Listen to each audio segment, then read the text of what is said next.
Em relação à taxa de maturidade, o consenso de Viena nos mostra, né, é que o esperado é ter entre 75% e 90% de ovos maduros.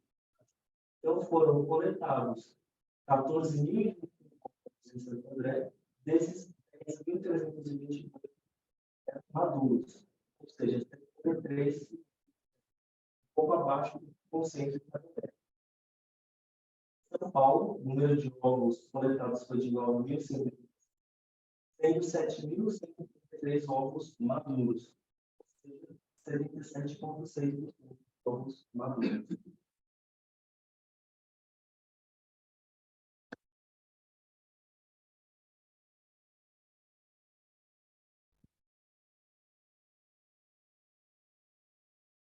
Quando a gente avalia a taxa de fertilização, ainda assim também comparado com o consenso de Viena, são sempre ovos e zigotos fertilizados normais, ou seja, com 2 núcleos do ovo e espermatozoide. O que o consenso estabelece é que os zigotos que nós temos que considerar para as taxas normais, e ter pelo menos 60% de fertilização normal. Fazendo uma comparação dos nossos resultados com o CIDEM de 2022, nós vemos que, aqui da mesma forma, ele também tem uma faixa etária. Então, as pacientes mais jovens teve um médio de 75% de fertilização. Na unidade de Santo André, nós tivemos 84,2% de fertilização. Em São Paulo, 82,3%. Das pacientes que têm 35 anos ou mais, a média nacional foi de 79%. Em Santo André, nós tivemos 86,4%. Em São Paulo, 83,2%. Então, ambos os resultados acima do esperado. Em relação à taxa de blastulação, de acordo com a Sociedade Europeia, consenso de Viena, eles estabelecem 2 critérios de corte. Então, o primeiro deles são embriões que chegam até o estágio de blastocisto, todos eles provenientes de 2 tempos. O blastocisto no dia 5, o que se espera é ter entre 25% e 60% de blastulação. Se a gente for considerar todos os blastos que chegarem, independente do dia 5, dia 5, dia 7, esperando ter entre 44% e 80%. Em relação aos nossos resultados, nós fazemos 2 análises. É a taxa de blastulação geral, ou seja, todos os embriões que estão no estágio de blastocisto, eles são viáveis. Então, por exemplo, a gente deu um blastocisto 1 ou 2, no dia 5, mas se a gente deixar no dia seguinte contigo, no dia 6 ele bloqueia. Tá? Então, esse embrião ele não é considerado viável. Tivemos 82% em Santo André de blastocisto, de blastulação, em São Paulo, 75%. Quando a gente fala de blastocistos, que são transferidos ou biopsiados, nós tivemos 70% em Santo André e 74,6% em São Paulo. Em relação ao número de biópsias embrionárias, no geral, nós tivemos 873 pacientes que fizeram biópsia embrionária, não necessariamente foram indicados, tá? São os pacientes que fizeram efetivamente a biópsia. Dessas 873, 55% são da unidade de Santo André e 45% da unidade de São Paulo. Quando a gente fala de embriões biopsiados, o número de embriões biopsiados, nós tivemos 3.039 embriões biopsiados, 1.609 em Santo André e 1.500 em São Paulo. Quando a gente faz a comparação desses embriões que são transferidos, em Santo André nós tivemos 181 transferências, que resultaram em 46% de gestação. Em São Paulo, nós tivemos 191 pacientes que transferiram embriões ovoides, e 9% de gestação. Já em relação à taxa de cancelamento de biópsia ou transferência, ou seja, isso significa que pacientes elas evoluíram de blastocisto, teve nenhum blastocisto para biopsiar ou para transferir ou mesmo para congelar. Então, nós tivemos 715 casos que foram levados ao estágio de blastocisto em André. Esses 1715, somente 5% não chegaram a ter o estado de blastocista. Em São Paulo, 508 casos foram até estado de blastocista, 7,4% não chegaram a ter o estado de blastocista. Então, esses dados mostram que hoje é seguro. Quando a gente faz uma comparação em relação à taxa de transferência, a quantidade de transferências de acordo com o dia de desenvolvimento, transferir no dia 3 ou em estágio de processos, nós vemos que, em Santo André, nós estamos transferindo 83% dos casos em blastocisto, 17% dos casos em dia 3. Em São Paulo, nós transferimos 96% dos casos em blastocisto, 4% em dia 3. Já em relação à taxa de gestação por ciclo transferido a fresco, André, 39,8%, e em São Paulo, 44,4%. Quando comparar com o registro da rede latino-americana, ele mostra uma taxa de quase 40%. Né? Mas o que a gente precisa considerar aqui é que, na verdade, esses dados eles são um pouco enviesados do nosso serviço. Isso porque, normalmente, quando a gente faz embriões que têm uma qualidade, ou eventualmente tem poucos embriões e o médico não quer a estágio de blastocista. Provavelmente, se a gente transferisse mais a fresco, essa taxa seria um pouco maior do que isso.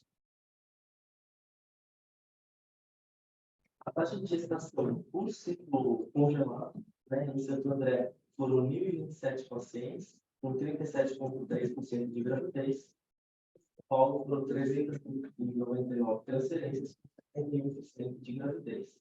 E vale ressaltar que a taxa geral, tá? Então, em São Paulo, nós temos mais embriões oncológicos sendo transferidos, representa, então, uma taxa de gravidez mais alta nesse ano.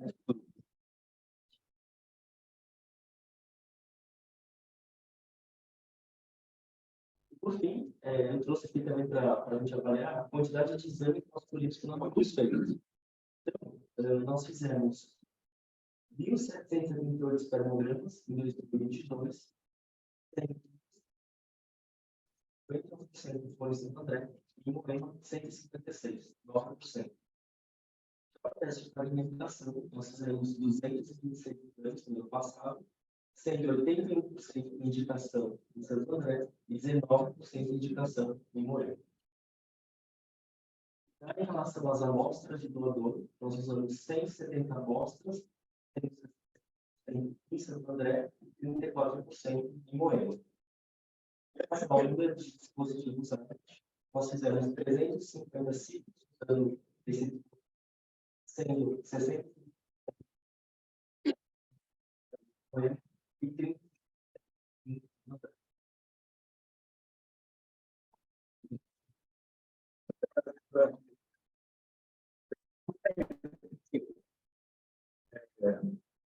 Bom, gente, vocês viram que algumas coisas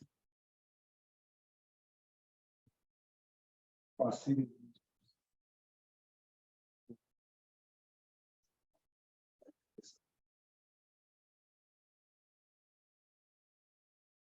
o que comentou, uma das coisas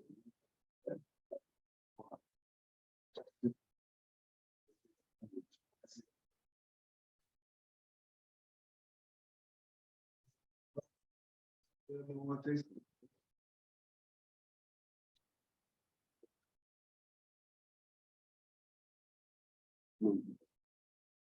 Folículo, número de punções, Eu sou leitor, eu acho média de óvulos,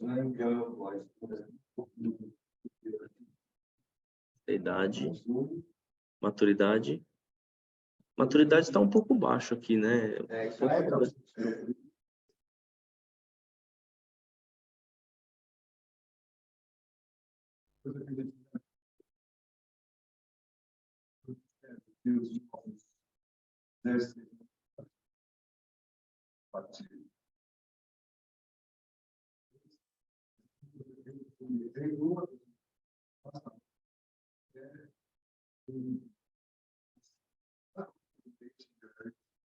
Sempre faz um metal. Eu queria novamente reforçar isso, não completar o que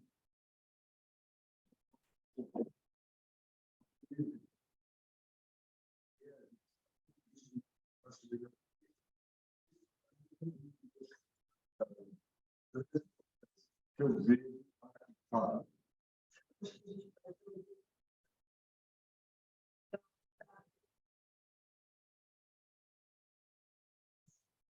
Por exemplo,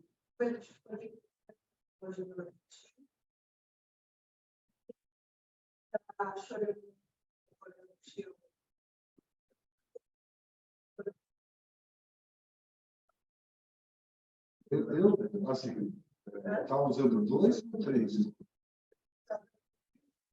Já é uma dose a mais do que previsto. Só que para paciente com hipertensão. Eu veja, Na literatura não muda, Mário. Você pode, em algumas situações, Esqueci meu. o que tem sido feito, tem falha de maturidade, você fazer uma alternativa. Confesso que a gente não tem experiência. É um protocolo que você pode fazer. Você seja um protocolo repetitivo, você dá um Corbon ou um Ombrel, você faz ou 3 ampolas no mesmo dia, ou uma ampola por dia de antagonista. Você vai maturar, você está fazendo do outro.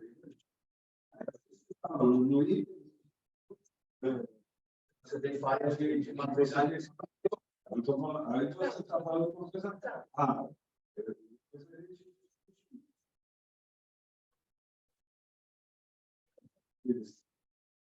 Não, o Guanabecano, ele não diminui a taxa de maturidade porque o paciente tem muito poder. Não, mas o que a gente tem no dia a dia,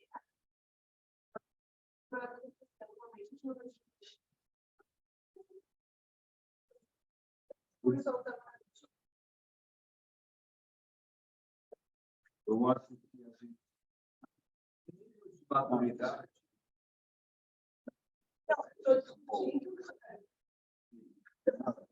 levantar esses dados para ver.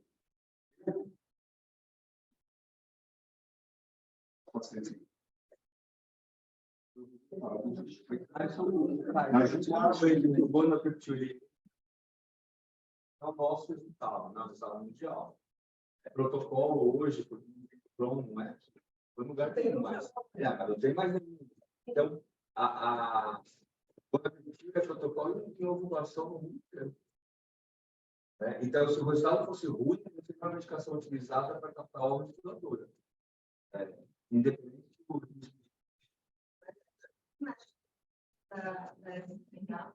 Mas é a opinião pessoal. Não, eu não falei isso. É mais comum, veja, eu ter alteração do receptor. A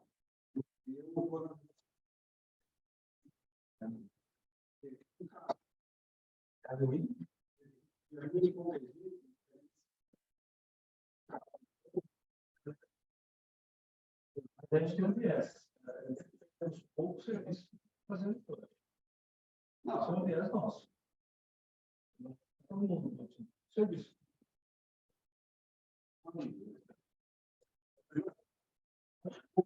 Mas vamos está falando de pacientes que têm o poder fazer tudo para ela. Mas aí você já está partindo da premissa. Mais velócito do que isso. A gente tem comparação com a literatura, isso que o Ivan falou. A gente não tem a captação de velócito. Não, é por isso que eu discuti.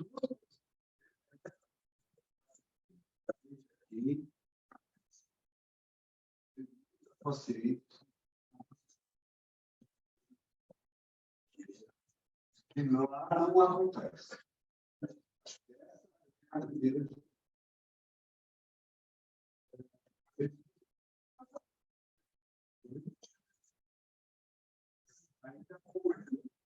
Passado, Nós temos uma curva de aprendizado, mas que a tendência de funcionar menores aqui. Não, mas você tem que o problema não é, o problema é bem maturo.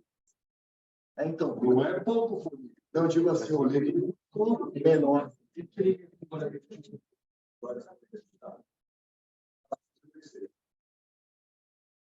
Você pode falar, isso aí vai acabar quando a gente...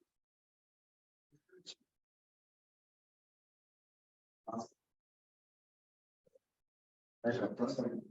Ainda não tem. Não, ainda não sai.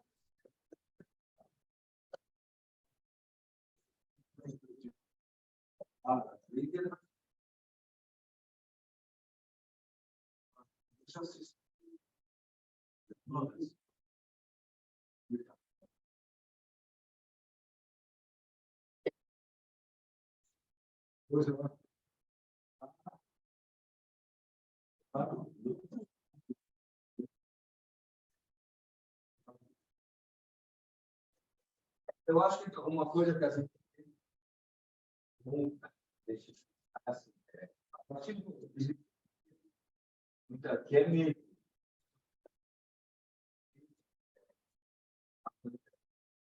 o livro cresceu rápido e eu quero funcionar porque eu acho que o paciente está aos lados. Não, como é certo, o paciente não vai voar. Tem grupo de pacientes que vai voar de qualquer jeito.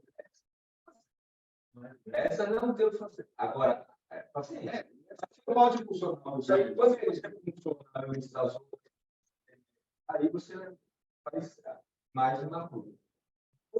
A partir do momento que a maior parte dos nossos filhos, eu não colocou isso, mas nós temos acima de 90% com projeção. Não sei disso. Aquela paciente, ela nasceu bloqueada. Vocês estão começando o ciclo com ela bloqueada. Essa paciente não ovula. Então, não tem que funcionar com 8 dias, faz 9. Mesmo que o folículo atingiu o tamanho certo.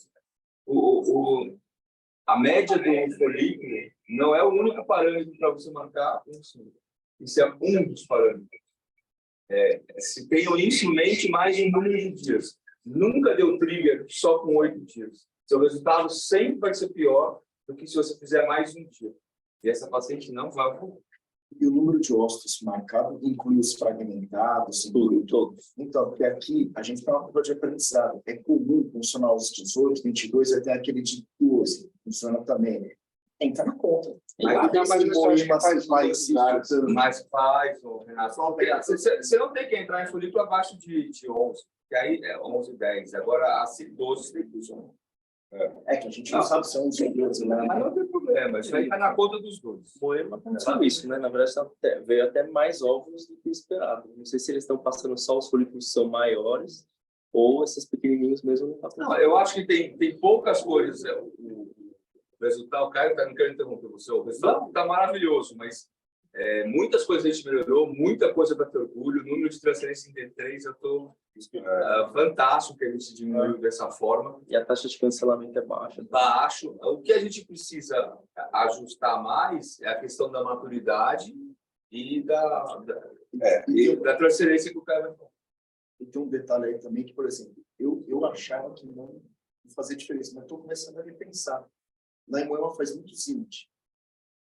De certa forma, tem um número maior de euploide, um número maior de... Não sei se talvez a gente tenha que prever esses dados. Não, então, essa é uma discussão. A grande questão, veja, e que eu acho que entra também na questão da ovulação e tudo, de uma maneira geral, os médicos daqui discutirem essas questões. Porque lá, lógico, tem uma questão de restrição financeira diferente, tem uma série de questões aí que tem diferença. Mas, como a gente vira para o paciente, eu, por exemplo, paciente abaixo de 10 folículos, eu nem penso em não fazer duplo treino. Nem penso. Acima, entre 10 e 15, você pode pensar. Mas aí eu faço muito. Eu gosto do treino, acho bacana. Tem várias questões aí.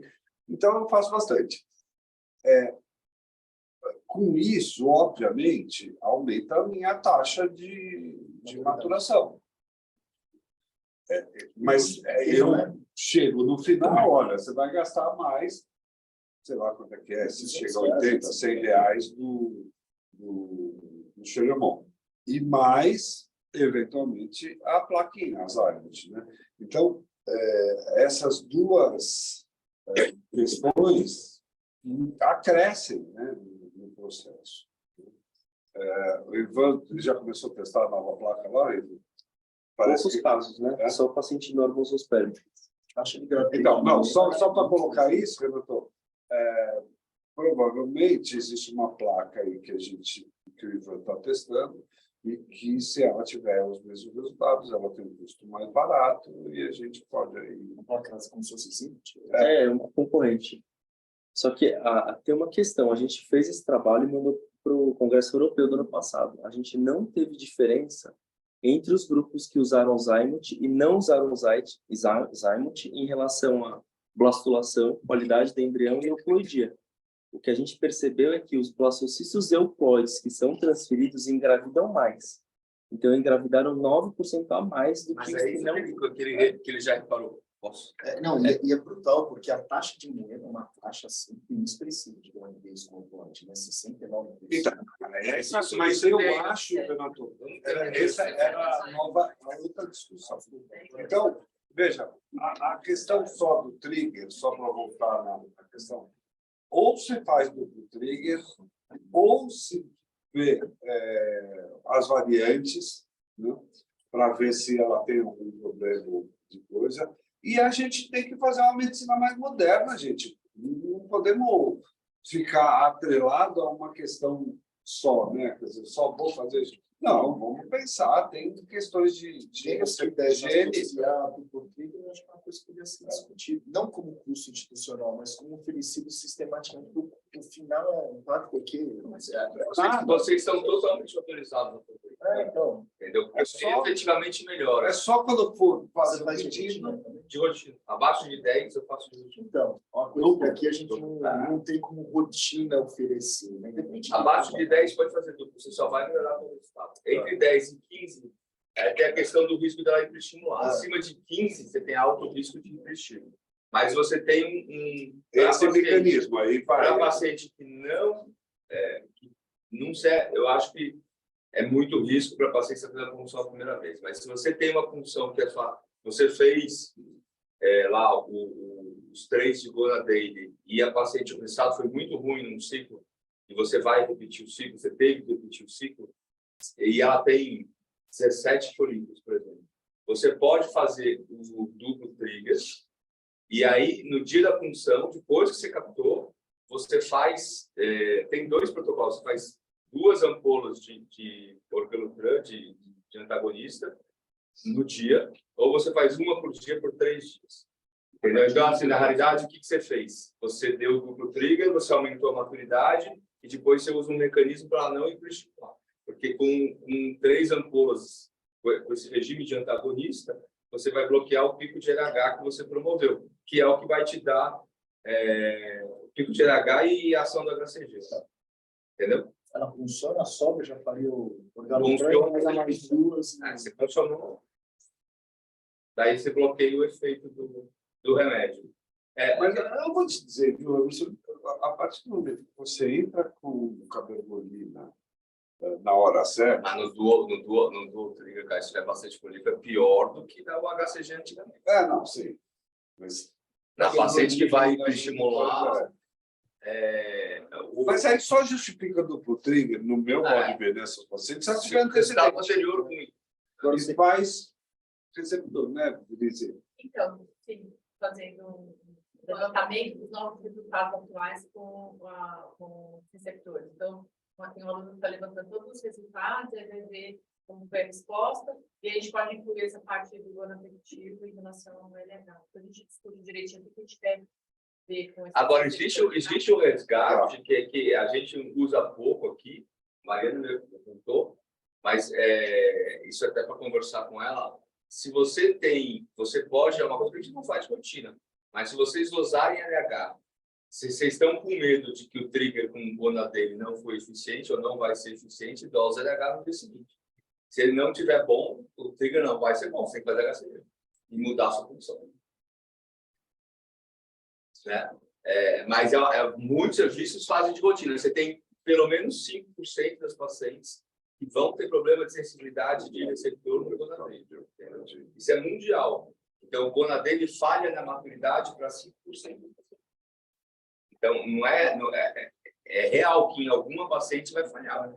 E o mecanismo de você checar isso é dosar RH no dia seguinte. Bom, a outra coisa que eu particularmente discuti vamos lá, está nessa discrepância que aqui é discrepante. Aqui tem um problema efetivo. Vamos só tentar entender aonde a gente teria problema. A gente teria problema em 2 pontos. Um ponto é na qualidade da transferência técnica. E outro ponto é a qualidade do preparo do endométrio. Se eu tenho taxa de gravidez igual na transferência a fresco, nas outras transferências todas, o problema, no meu modo de ver, não é na transferência. Concorda? Ou não? Seria tudo. Seria tudo. Se eu não tenho problema na transferência, eu estou tendo problema no preparo. E aqui não dá nem para a gente dizer que o problema está. Eu não fiz, aqui a maioria é ciclo induzido artificialmente. Porque nós estamos falando de 2022. Em teoria, a partir de 2023, a gente deve aumentar as transferências em ciclo minimamente induzido ou ciclo natural. Mas Moema tem muito minimamente. Não, eu sei. Mesmo antes. Não, eu sei. Talvez é isso que já está Eu que ele vai chegar. Então, está acontecendo 2 coisas. Primeiro, ciclo artificial, que a taxa de gravidez é um pouco menor, mas não é disso. Não é nesse ponto. E a outra questão, né, é tempo de preparo de endométrio também. E isso eu já vi aqui muitas vezes. O cara chegar, o endométrio de 7 dias, está lá com 8, ele pega programa porque vai dar na outra semana, no dia que ele quer. Então, nós estamos tendo problema com isso. Eu não tenho a menor dúvida de que problema está. Quer dizer, se na vida normal eu demoro 17, 18, 19 dias para esse embrião chegar no útero, eu não posso querer colocar o embrião nos 12, 13 dias. E uma coisa que está bem dentro disso que você está falando, uma observação, se vocês forem prestar atenção, num ciclo até de coito programado, só usando pouca dose, é comum você estar acompanhando o ciclo e a paciente, quando está com folículo de 14, já tem um endométrio de 7, mas o folículo está com 14. Você ainda vai demorar 4, 5 dias para chegar na ovulação. Né? E às vezes esse 7, 7,5, ele não vai melhorar tanto, mas a gente tem que entender que bioquimicamente aquele endométrio tem que ser preparado ainda. É igual um bolo no forno. Você olha e fala assim, você está morrendo de fome, quero tirar, não está bom ainda. Pensar também em questão de granulose, né? Se você tem um volume que aumenta 2 milímetros, a quantidade de granulose de volume é muito maior, muito mais aromatase. Por isso que a natureza faz 36 horas de pico de estrogênio acima de 200 para poder liberar LH. Então, às vezes, a gente está perdendo essa fase final que mudaria tudo. Eu não tenho dúvida disso. Não tenho a menor dúvida, o problema aqui está no preparo. O grande ponto entre o ciclo artificial e o induzido natural, era mais também coisa de aborto, né? Você tem muito mais dificuldade para segurar a gravidez. Esse era o cerne da questão. Meu problema é muito mais hoje pensar que eu estou trazendo uma gravidez de maior risco do que eu pensar nessas outras questões.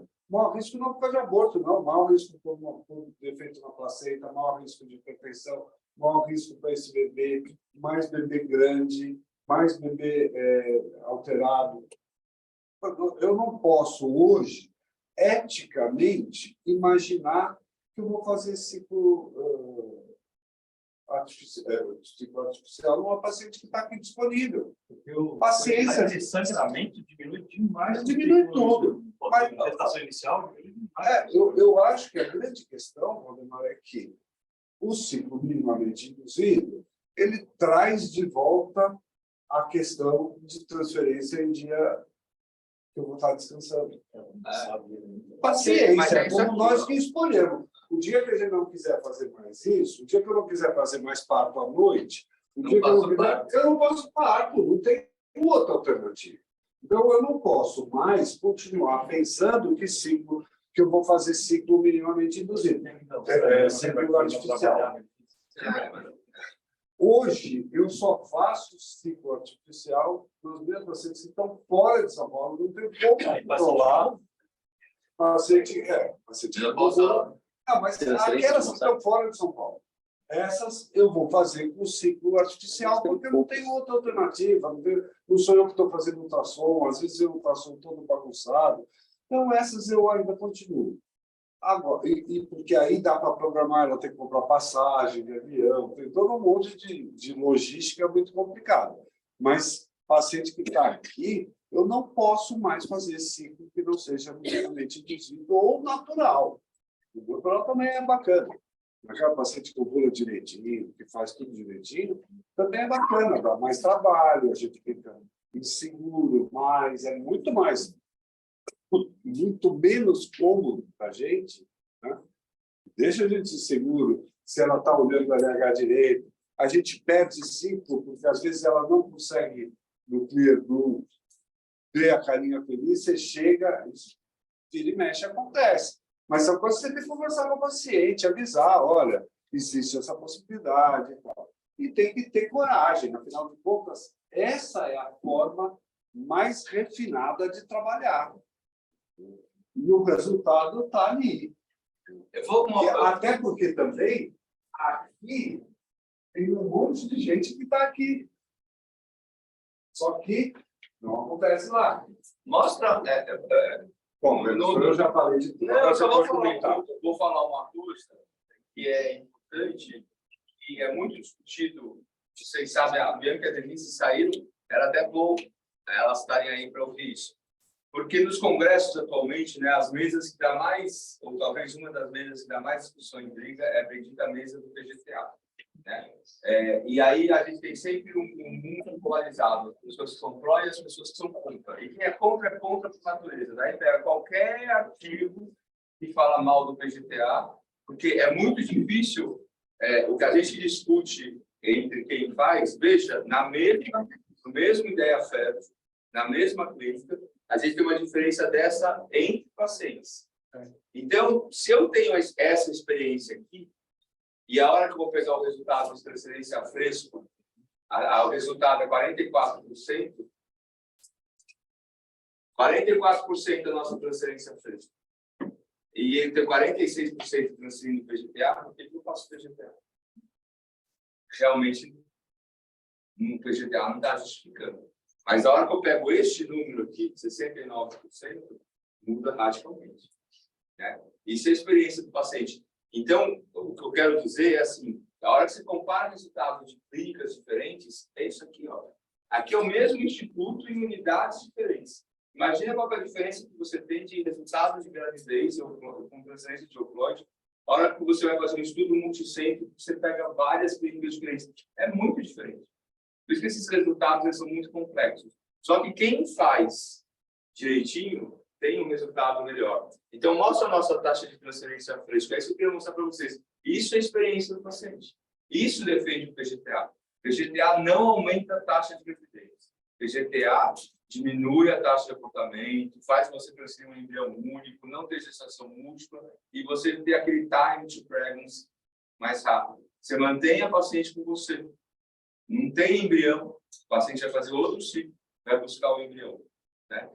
Existe a decepção de não ter embrião, existem todos os problemas, o PGTA não é uma técnica perfeita, existe ok.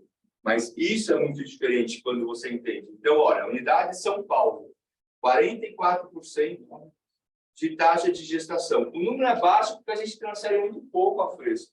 né? Aqui a gente tem um número muito mais expressivo. Ó. Vamos usar o número do ABC.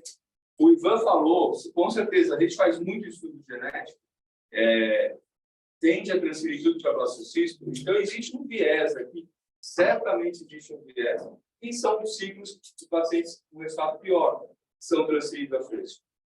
A gente mudou esse negócio. Então, aqui não estão as nossas pacientes tópicos. Mas, mesmo assim, a diferença é muito grande. 44, no caso do Moema, para 68, 69. Gente, isso é muito diferente. Nós estamos falando de 25% de taxa mais. Então, por que eu acho que o PGTA tem que ser indicado? Isso. É a melhoria da experiência do paciente. O que conta é a paciente ter o beta positivo. Essa paciente aqui, com o beta negativo, o percentual de pacientes negativos aqui é aqui que a gente perde a paciente. Do ponto de vista institucional, do ponto de vista administrativo, agora, tem a parte clínica, tem a parte ciência e a parte marketing pessoal da clínica. A paciente com experiência ruim, ela muda de médico, ela muda de clínica. Vocês sabem disso. A culpa sempre tem que ser de alguém. O paciente normalmente não acha que o problema é dele, das dificuldades da técnica. Então, a probabilidade de você ter uma gestação com embrião eufóide é nitidamente maior. Quando você trabalha direitinho, quando você faz biópsia bem... Essa discussão da biópsia do embrião é uma discussão. Não, mas eu estou mostrando o porquê a diferença de números. Os médicos externos lá em Moema, eles é bem expressivo o número que faz só ciclo natural, minimamente induzido. Porque tem o pessoal que... Não é todo mundo faz minimamente induzido, mas o número tem crescido cada vez mais, até porque existe o viés também do pessoal que está em Moema, está sempre em todos os congressos, e vem sido batido isso nos últimos 2 anos bastante. Mas se você olhar a discussão última aqui de transferência no negócio da... Mas é Brasil, né? Brasil. É Brasil. Todo mundo virando e falando, não, faço minimamente induzido. Eu fiquei chocado. Eu ia até falar, mas eu falei, eu estou ficando muito velho, não quero discutir essas coisas. E tem aquele, mas não tem sentido. E tem aquele artigo lá que mostra que a gente, para fazer, deveria fazer o HCG 160 mais ou menos 4 para transferir. Isso, mais ou menos, é uma rotina ou não? As pessoas fazem HCG uma semana depois transferem? Como que o pessoal faz? Então, você tem alguns protocolos, eu discuti, inclusive, com o Polisos, que o Polisos falou assim, você está errado. Eu falei, então, mas eu mostrei os números para ele. Então, prova que eu estou errado com o número. Né? Porque a questão da transferência, se você vai fazer com um embrião congelado, ou se você está fazendo o HCG e vai fazer a transferência a fresco. Esse trabalho a gente tem que apresentar de novo. É um trabalho muito legal que mostra o número de horas e o resultado. Mas, assim, o que a gente faz hoje... 60 mais ou menos 4, né? Só aí, Renato. Mas se vocês pensarem, tem 2 formas de você calcular isso, né? Uma é assim, ó, LH mais 7. E a outra é 160 mais ou menos 4. Que dá mais ou menos isso. Né? Dá a mesma coisa, né? É 6,7. Não, ele faz LH. A diferença é que assim. Você faz a transferência do 7. O LH a minha discussão não é essa com ele. Quando o LH deu positivo, e você, não importa se você vai fazer o vidrel ou não aqui, mas a paciente teve LH positivo natural, no minimamente induzido, a transferência mais 7, isso é consenso. O que ele discorda comigo é que quando eu não conseguir o LH positivo e eu quero dar o vidrel, entendeu? Eu vou promover o vidrel, porque a hora que eu aplico o vidrel hoje, eu não aplico o LH positivo da paciente na mesma hora. Não. Vai ter um número de horas, aí ele acha que eu tenho que a transferência tem que ser diferente. Eu tenho que mudar o dia. Eu não mudo e eu não tenho diferença de taxa de Mas o que ele sugere? Só para eu entender. Ele vai estar na horas.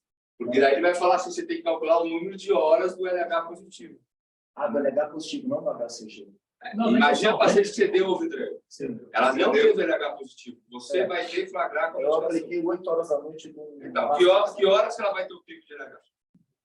Vai ser mais tarde. 35 horas. Entendeu? Então, aí que eles ficam neuróticos da hora.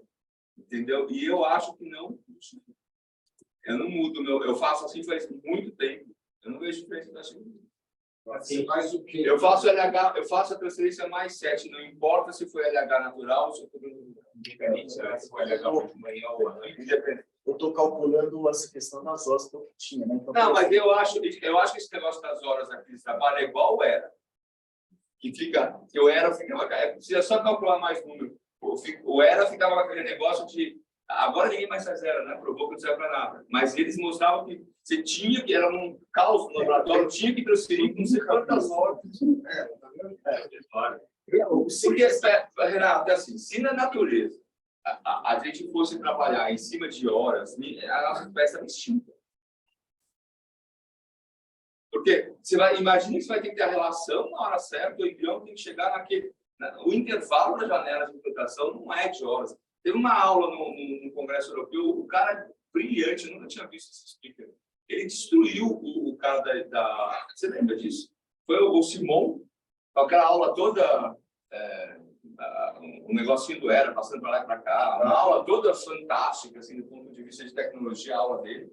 Aí o cara entrou e falou assim, gente, vamos falar sobre janelas de implantação, e começou a falar dos trabalhos de janela de implantação desde 1900. E falou assim, não mudou, a fisiologia humana não mudou. Existe o ERA, mas a fisiologia humana não mudou.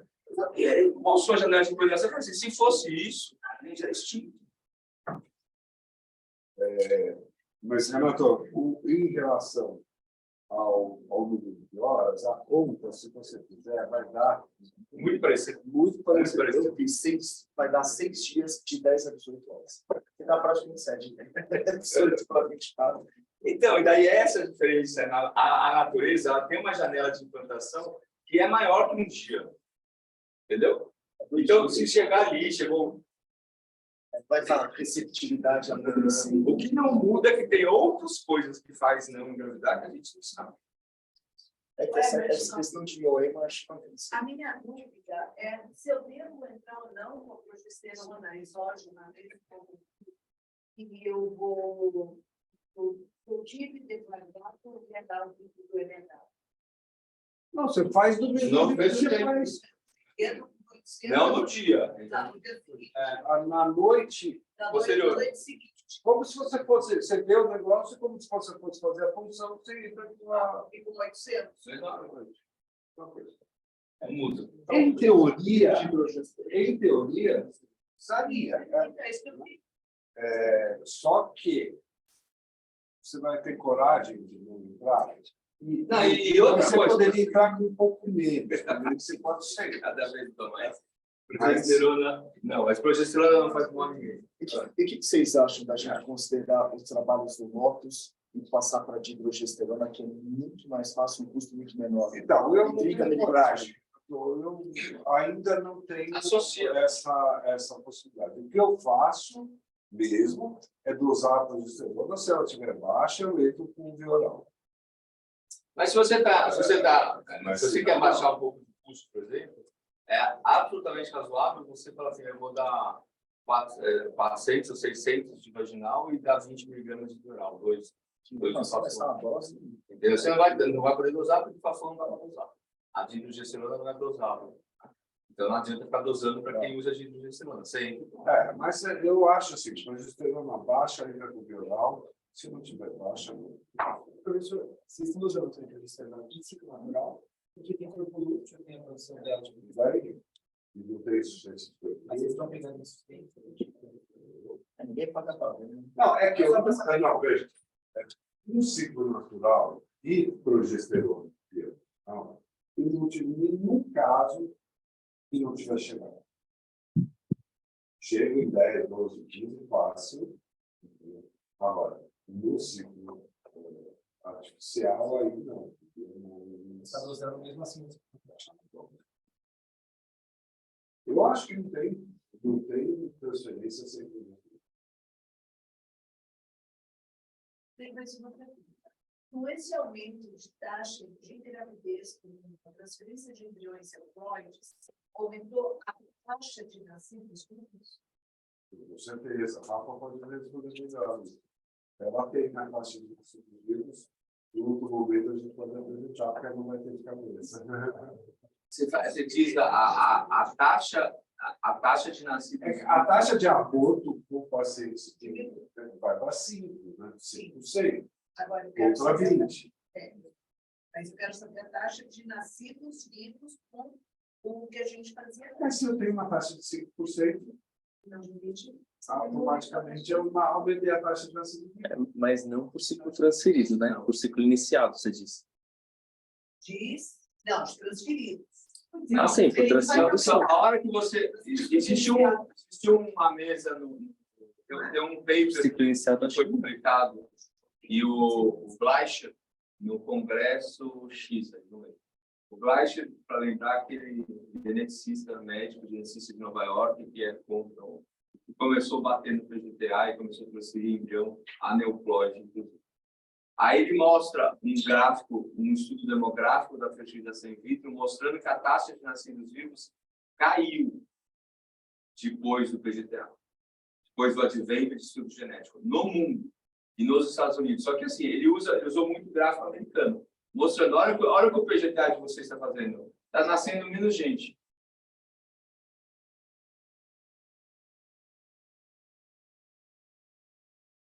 Vocês decidem se vocês quiserem. A estatística está aqui, a estatística não mente. Só que ele apresentou a estatística que não quis. Porque não é por ciclo, aí o que ele falou, é por ciclo, não é por ciclo iniciado. Se você faz PGTA, você vai fazer muito mais ciclos, que algumas pacientes não vão ter embrião, e essas pacientes não vão ter transferência. Entendeu? Uma coisa é ciclo iniciado, outra coisa é ciclo transferência. Se você olhar para o ciclo iniciado, certamente, se você faz muitos estudos genéticos... O que é importante é que, para cada taxa dessas, você tem parâmetros diferentes para serem analisados. Tá? Se eu pego taxa de gravidez em blastocisto de boa qualidade, isso vai medir diretamente a qualidade do médico. Eu tenho um blastocisto bom, que me entregaram, e eu vou transferir. É o caso, por isso eu estou falando aqui, que é a questão da qualidade do preparo endometrial. Tá? Agora, taxa de blastulação, eu estou medindo diretamente o laboratório. Então, para cada taxa dessas, eu tenho que pensar o que é que eu estou querendo analisar. Por isso que existem tantas, para a gente poder analisar separadamente aquilo que é o que impacta aquele tipo de taxa. Por exemplo, taxa de fertilização. Eu vou medir basicamente duas coisas. O espermatozoide, por isso que varia quando eu uso zygote ou não variou, né? Não. E eu meço a qualidade do laboratório. Então, Agora, uma coisa assim que é tem só que para olhar as terminar, taxas. não é defendendo o PGTA, é defendendo porque também melhora com o time-lapse, e o time-lapse vai melhorar cada vez mais. É defendendo, assim, não adianta você ser contra a tecnologia. A gente tem várias técnicas que vêm e vão. Quantas técnicas não se perpetuaram porque não eram boas? Né? O ERA é um exemplo. Então, não é que tudo aparece que tem tecnologia é bom. Mas algumas coisas, assim, genética não vai ficar. Ela vai apurar, vai melhorar, mas não dá para dar para trás. Não dá para pensar que a genética não vai fazer parte da reprodução humana. Da mesma forma que o time-lapse não. Sabe por quê? Porque as incubadoras hoje, as melhores incubadoras, elas são aquelas com time-lapse.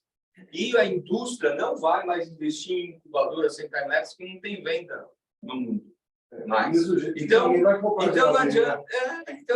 É igual o carro. Já viu o anúncio? Não vai voltar para ele. Não, você quer um carro, ele vai ter ar-condicionado.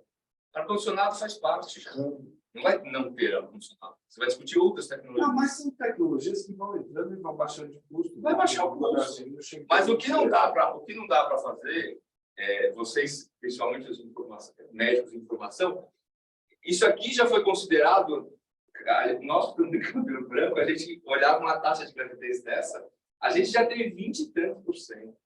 Então, a gente olhava isso aqui e achava que isso aqui já foi um sonho. Inalcançável. Inalcançável, mas hoje a gente trabalha com 70%. Né? Não é de nascido vivo, é de taxa de gravidez. Mas estou falando da taxa de gestação clínica. Não dá para trabalhar mais assim. O mercado não aceita essa taxa de gravidez. Então, não dá para trabalhar mais com transferência a preço. Em raras exceções.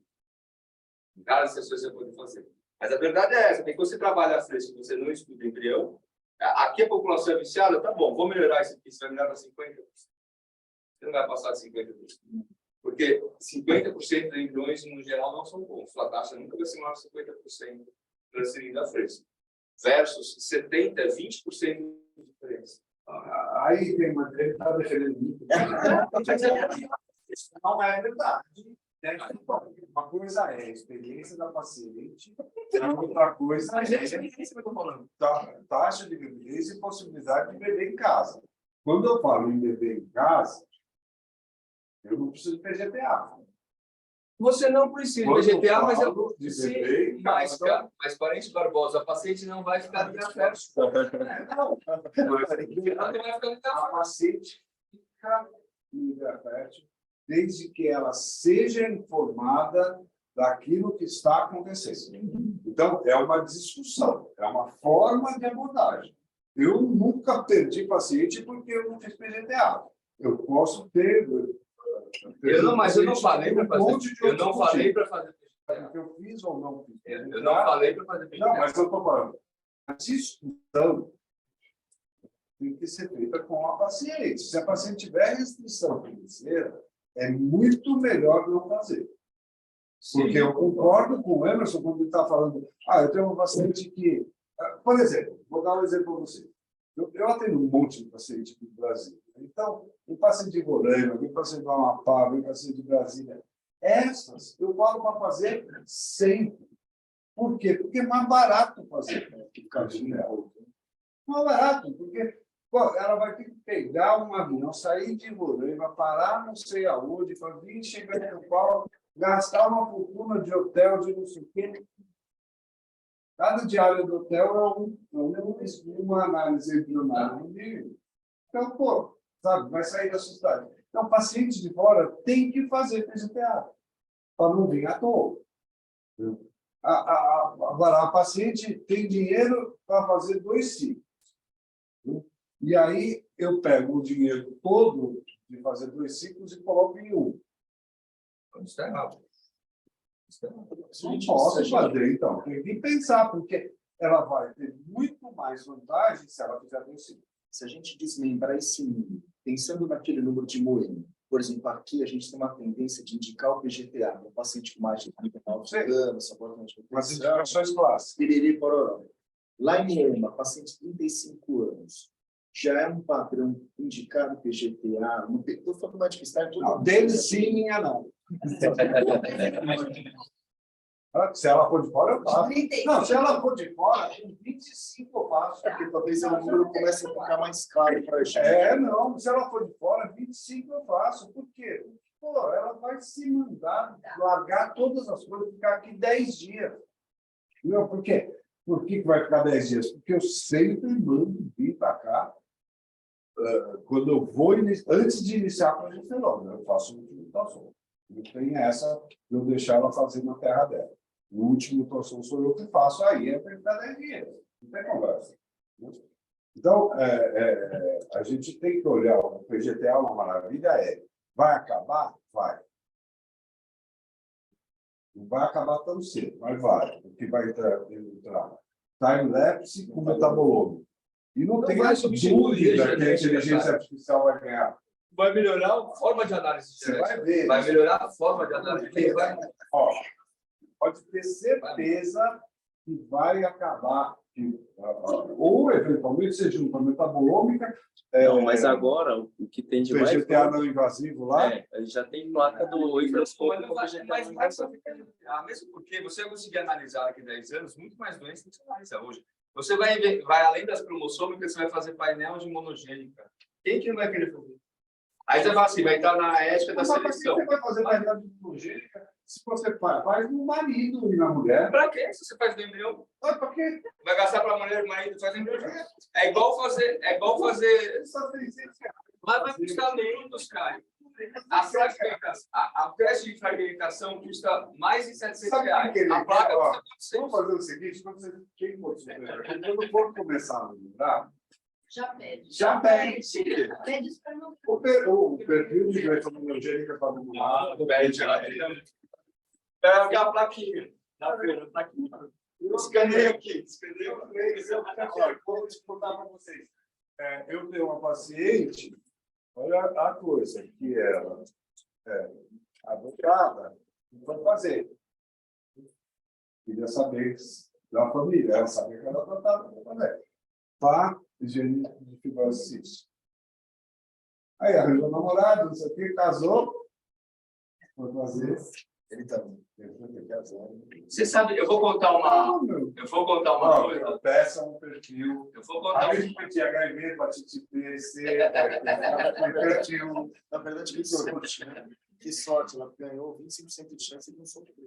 Eu vou contar uma coisa para vocês que é legal, o Ivan percebeu isso também, porque ele estava nesse evento, viu, Miki? É algo bem interessante. No final de semana passado, teve um evento da MSD em São Paulo, da Organon, agora, de reprodução assistida. E era para 100 médicos da área da reprodução assistida, e esse evento também tinha ginecologista, mas eram 3 mesas diferentes. E embriologista, tinha mesa da embriologia. Eles fizeram, então, um evento para mais ou menos 500 pessoas que eles fizeram lá num hotel em São Paulo. Aí eles contrataram uma empresa, eu achei a iniciativa muito legal, uma empresa ali em São Paulo que os fotógrafos são todos com síndrome de Down. Então, tinha vários deles circulando no evento o tempo todo, e eles são bem preparados, eles são... a qualidade das fotos que eles tiravam realmente era boa, a gente ia ver a foto depois. Obviamente, é aquela pessoa que tem algumas questões cognitivas, mas eles interagiram com os convidados de uma maneira geral muito boa. O primeiro dia, a experiência foi muito mais interessante. O congresso foram 2 dias, e no segundo dia a gente começa a ver as outras experiências. Era só de especialistas de reprodução humana. Então, vinha o menininho lá com a síndrome de Down. Deixa eu tirar uma foto, não sei o quê, que legal, não sei o quê, vem aqui, não sei o quê. Terceira vez que o menino vinha tirar a foto. Puta, mas que saco esse moleque com Down, né? É ou não, Ivan? Puta, mas ele já encheu o saco, né? Já deu? Não está gravando. Tá gravando. Não importa que está gravando. Isso é a inclusão que a gente acha que tem. Né? Essa é a inclusão que a gente acha que tem e não tem. Por que eu estou falando isso? Porque as pessoas não aceitam o problema genético. Né? E é por isso que os pacientes querem tanto o estudo genético. E por isso que eu acho que... Isso não justifica... Não justifica o comportamento humano. Não justifica o PGPA. Tem que ter validade. Né? Esse é o Caio, ele está colocando. Eu não estou. A gente pode discutir um monte de coisas sobre síndrome de Down, que eu também acho que são importantes. Mas, né, à medida que eu faço isso, primeiro, eu estou fazendo diagnóstico de mosaico que eu não faria e que geraria gravidez. E jogando fora esses embriões. Como? Mosaico do quê? Mosaicos vários. Sim. Mosaicos variados que eu jogo fora ou não transfiro e que geraria uma gravidez normal. Essa é a primeira coisa.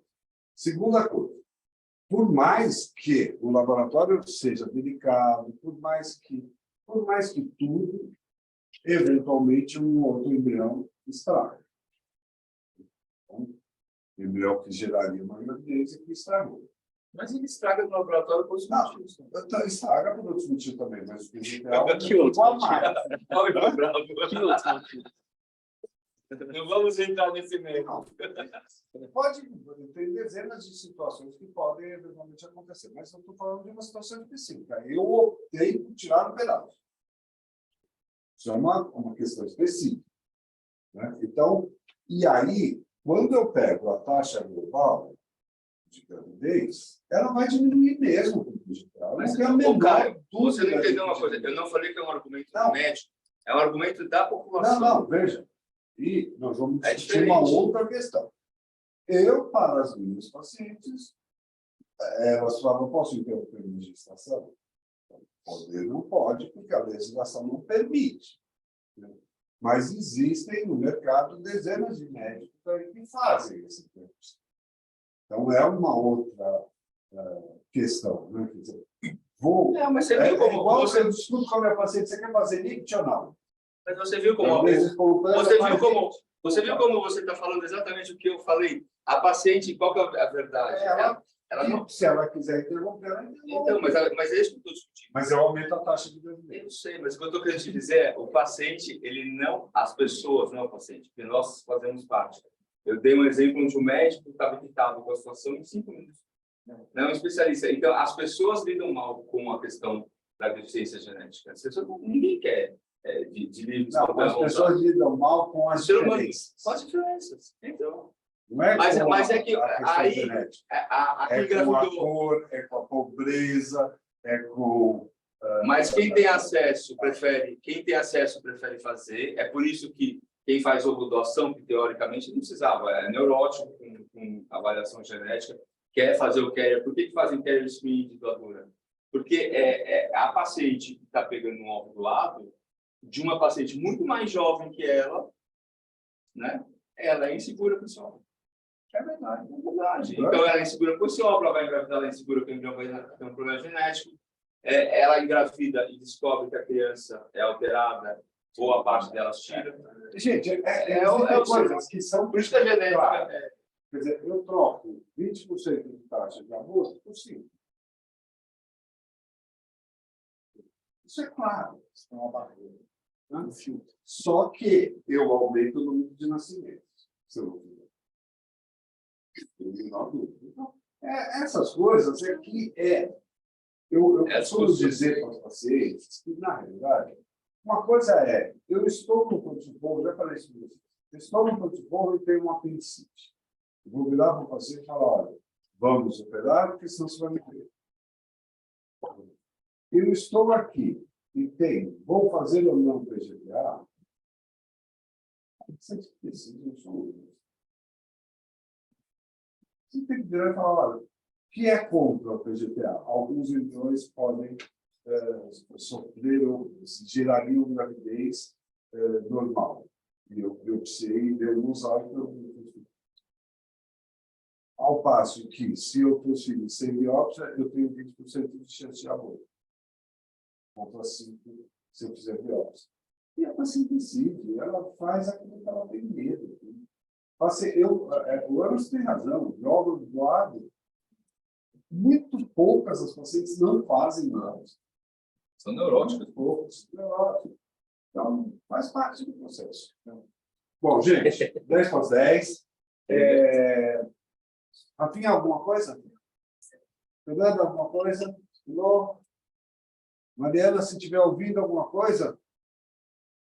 De Moema? Está ouvindo? Estou ouvindo. Acho que é melhor escrever, né? Você está falando aqui. O que ela está falando, né? Não estou ouvindo também. Eu acabei de ouvir. Não, eu ouvi, mas eu ouvi que ela está falando algo. Mas Eu queria dar um recado. A gente fez um termo de consentimento ontem. Eu não sei se tem esse termo aqui, eu acho que talvez tenha, mas não sei. Um termo de consentimento específico para transferência de embrião com óvulo do egg bank. Tá? A situação, não sei se a gente ainda tem algum embrião aqui ou óvulo. Tem? Do egg bank? Então, a Anvisa, lembrando que a Anvisa pediu, né, na verdade, ela exige, através de uma que pediu também, a Anvisa exige um RDC, que a gente tenha um termo de consentimento específico para transferência de ovos ou embriões gerados de ovos do egg bank. A situação piorou porque o egg bank, o Felipe,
Boa.